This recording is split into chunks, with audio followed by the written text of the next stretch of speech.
Beauty, I should say. You see, none have actually seen the girl in the flesh. Apparently her father is over the protective sort. Some say that the maiden has never set foot outside the family's well-guarded estate.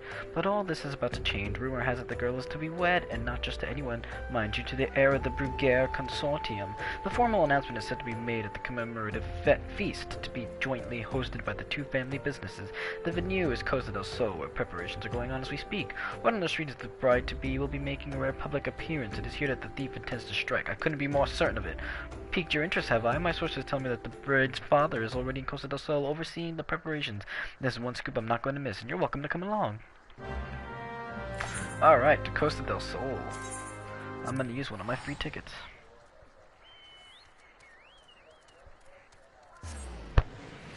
Oh, I just hit the microphone.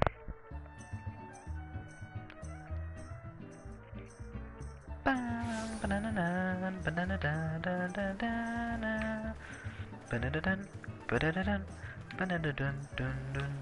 a lot of people talking to that dude. Alright, so where am I going? Where the... Is he down below? What the hell? Where's this guy? Oh, he's over here. Gugaremo. Hello there. Are you a Lalafell?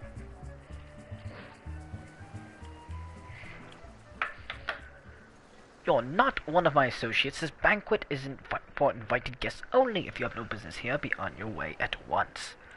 Oh, how feisty. How rude. You know, I saved the world. I should at least get, like, a VIP.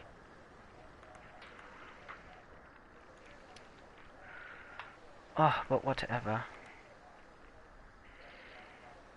I don't care. Beg pardon, good sir. My name is Ellie, reporter of the Middle Drive. I might just have a moment of... Ah, yes, that two-gill sensationalist rag. I read your tiresome screed about the self-styled Phantom Thief and his letter of challenge. If you have come to tell me my daughter is in danger, I can assure you that your concern is entirely unwarranted. I have not kept my Arabella safe to this day to see her whisked away from me by some fly-by-night rogue. I have spared no expense in securing the best protection that money can buy.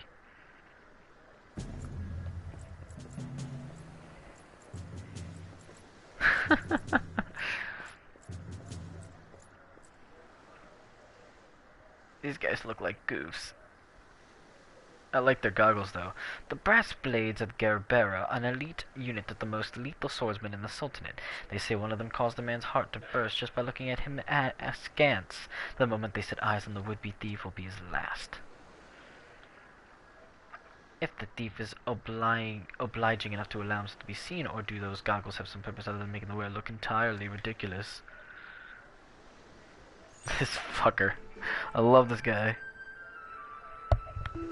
Consulting Inspector Briardian, your reputation precedes you. In what, pray tell, would you propose? I have promised some of the wealthiest men in the realm that my daughter will be attending the festivities to renege? I don't even know. On my word, would have dire implications to the family trade. My proposal is a simple one. Entrust the investigation to me. The thief will be in shackles before the banquet commences, and it will cost you not a whit of your precious gil. Very well. Let us see if your reputation is deserved. But consider yourself warned. Greater fortunes than you will ever know hinge upon this banquet. I will not tolerate any disturbances. Oops. Where's Hildebrand? Such touching concern for his coin purse. If only he can muster the same for his daughter. But do tell, Inspector, after you slipped under our noses the last time, what makes you so confident you can catch our thief this time around? Our man may boast 1,000 faces, but he has a single modus operandi, and it is painfully obvious. A letter of challenge, a precious treasure whisked away from its rightful owner in the broad light of day. This tells me that our thief is an attention seeker with supreme confidence in his abilities. Doubtless he means to target the maiden using the same methods he used to abscond with the treaty blade.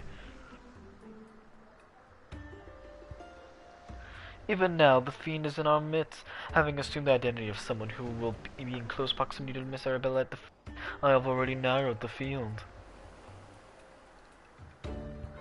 Arabella's betrothed, Vanis, would be an obvious target for our thieves. So too would his father, Morgan. The Alto Nolto and his wife, Sainana, the guests of honor, will give a toast to the couple's happiness. Both will be standing close to the stage where the bride-to-be is said to appear. Needless to say, we cannot rule out Guguremo himself. Finally, we have Lowenhart, a steward of Guguremo's estate and Miss Arabella's personal attendant. All the key players, save for the Lapis Maiden herself, is assembled in Costa del Sol. Doubtless the Phantom Thief lurks among them, his face concealed, gathering information and planning his course of attack. We'll begin our questioning of the suspects immediately.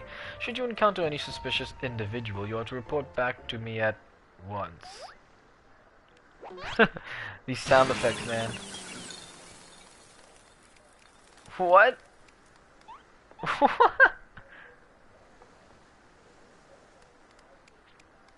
Hildebrand Manderville. I can smell the stench of idiocy and incompetence from a maim away. The pleasure is all mine. Contriving Inspector Briarden, forgive me for not revealing myself sooner. I was simply conducting a bit of preliminary undercover investigative work. Yet to see through my ingenious disguise with such ease. Yes, I dare say your powers of observation rival even my own. Fear not, friends. I, Hildebrand, agent of inquiry, Inspector Extraordinaire, have arrived to defend the maiden's honor as only a Mandeville man can.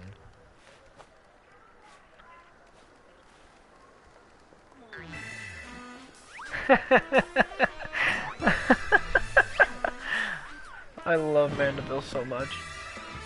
That fucking smile, man. He does realize there's still a fish on his head, doesn't he? Good Inspector, I realize we have not seen eye to monocle in the past, but a fair maiden's virtue, mayhap her very life, is at stake. From one gentleman to another, let us put aside our difference. Yes, I would welcome your assistance in this case.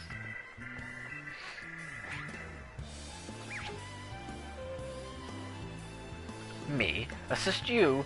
Aren't you a funny man? Oh, it makes no matter. My plan is so flawless that even your bungling can interfere this time. If you wish to assist me, you may do so by keeping watch over the suspects. Gah. In the meantime, I have a promising lead to investigate. I shall return before the banquet begins. While I know this may be asking much, do try not to do anything too stupid in my absence, will you? I would speak with you, but not here. I'll be waiting for you outside Costa del Sol. Come quickly, for we do not have the luxury of time.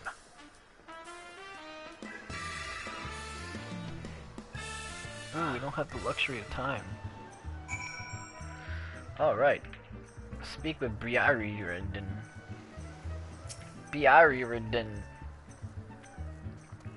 That's a fat chocobo. Briarden. You've come excellent. With that buffoon suitably distracted, we can get to more important matters, but before we proceed, what might I call you? An unremarkable name, but it will suffice. For now, answer me this, Alice. You were there when the Phantom Thief in the guise of Lady Durilda stole off with the treaty blade. Was there anything about our foe's disguise that struck you as particularly noteworthy?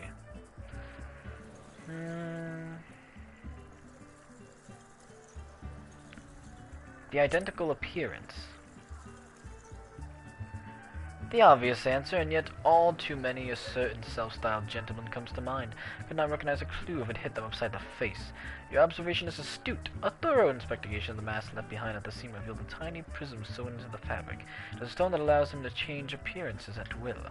Clearly our man is no ordinary thief. Magic's far outside the grasp of common folk are here at his disposal. This in itself gives us insight into his identity and his ways. And yet, this is not what caught my eye. No, from movements to manners to that utterly obnoxious personality, the thief did not merely look like Lady Durilda, he was her. Such a feat could not be accomplished by magical trickery alone. We are dealing with a clever and thorough criminal, not content to rely on his ample powers of disguise. He studies his targets closely before assuming their identities. He emulates them utterly and completely, that not even their closest friends or family could detect that aught is amiss. All the key players arrived at Costa del Sol 3 days ago, when preparations for the banquet began. This would afford our thief more than enough time to study his would-be targets. And yet some disguises are more challenging than others. Put yourself in the mind of our Phantom Alice. If you were the thief, whose identity would you first assume?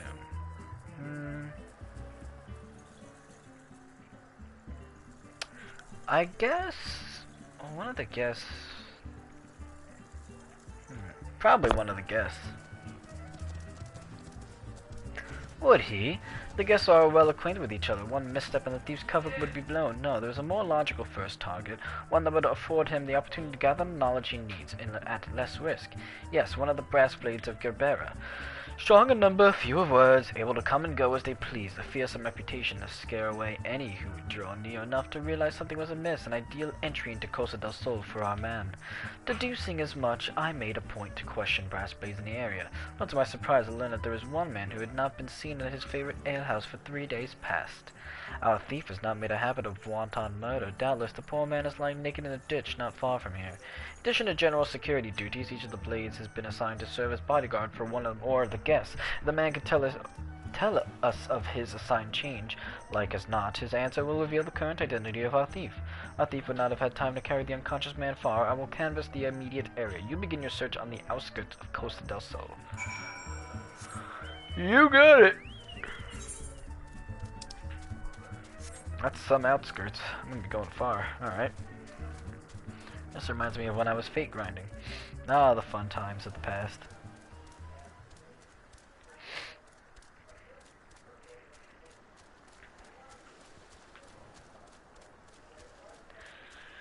Well, I'm walking down the beach. I'm not walking. Oh, I'm on my chocobo down the beach, and I'm going through. Gonna go find a lying naked man in a ditch somewhere. Maybe he's a thief. I don't really know. Oh, I don't really know. But I'm going to find out. I'm going to find out. I'm going to find out. Oh, look, it's a person.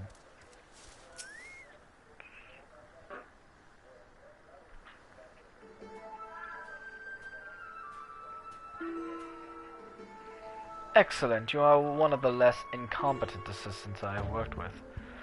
Thank gods! Please free me from these chains before the snipers eat me alive. Snipers? Ooh, I got something in the mail. There. Now tell me what you can remember about what happened to you and try to be brief. We just arrived in Costa del Sol, had a briefing of sorts. Master Gugaremo gave us each our orders, who we'd be looking after and the like, had a mind to tour the area, get my bearings. Next thing I knew, I felt a thwack on the back of my head. When I came to, I was stripped up to my skivvies?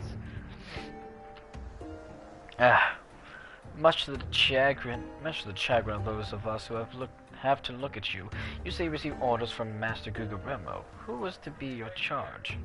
My memory's hazy, but one was Morgan, father of the groom. The other was a Lalafelian gent from Limsa. Yalto Noto. Now try your best to remember. Were there any other guests with whom you were ordered to interact? Come to think of it, yes. There was also the steward Loen Hart. I was to review with him the scheduled events, discuss the protection of key supplies, that sort of thing. Morgant, Yalto Noto, and Loen Hart. Thank you. For an incompetent fool, your testimony has proved astonishingly enlightening.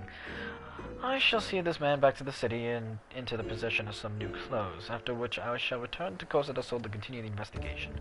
Go on ahead of me, and for the love of God, just make sure that imbecile doesn't cause too much trouble in my absence.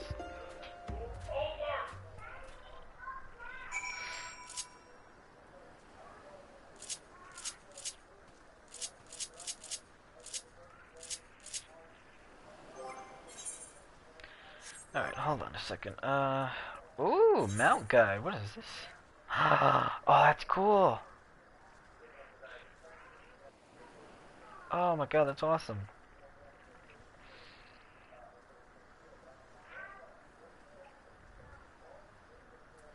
This is so cool.